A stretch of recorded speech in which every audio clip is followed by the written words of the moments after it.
আসসালামু আলাইকুম গাইস, আজকে আমার হাতে আছে একটা মিনি ডেস্ক ল্যাম্প। আর এটা কিন্তু অন্য 10টা ল্যাম্প থেকে একদমই আলাদা। তো বেশি দেরি না করে চলেন আনবক্সিং করা যাক। তো বক্সটি খোলার সাথে সাথেই ভিতরে পেয়ে যাবেন একটা টাইপ বি পোর্টের কেবল, এন্ড তার ভিতরে থাকছে আর একটা ইউজার ম্যানুয়াল গাইডলাইন, এন্ড সর্বশেষ আপনারা পেয়ে যাচ্ছেন এই মিনি ডেস্ক ল্যাম্পটি। এটা কিন্তু অনেক কিউট দেখতে গাইস।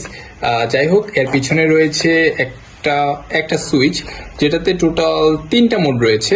যাই হোক গাইস, সুইচটা আমরা অন করব। সো অন করার সাথে সাথে এখানে লাইটটা জ্বলে উঠছে। আর একটা মজার ব্যাপার হলো, এখানেও কিন্তু একটা ডিম লাইটের মতো আলো রয়েছে।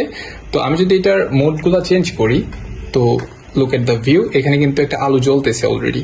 এন্ড এটা দেখতেও অনেক কিউট। এন্ড এটা কিন্তু রিচার্জেবল, এটা আপনাকে ব্যাকআপ দিবে 2 থেকে 4 ঘন্টারও বেশি। যাই হোক, আমরা এটার আলোটা টেস্ট করব। তো আলুটা কিন্তু যথেষ্ট ভালো। আর এটা কিন্তু অনেকগুলো কালার অ্যাভেলেবেল। আপনার এখানে আমাদের পিঙ্ক কালার রয়েছে, আমাদের গ্রে কালার রয়েছে, স্কাই ব্লু রয়েছে, এন্ড আরো অনেক কালার রয়েছে। তো যারা অর্ডার করতে চাচ্ছেন, জলদি আমাদের ফেসবুক পেজে নক করেন। আমাদের ফেসবুক পেজের লিঙ্ক আমাদের টিকটক আইডি বায়োতে দেওয়া আছে। তো দেরি না করে এক্ষুনি অর্ডার করুন। আর এ ধরনের সব অসাধারণ প্রোডাক্টিভ ভিডিও পেতে আমাদেরকে ফলো করতে পারেন।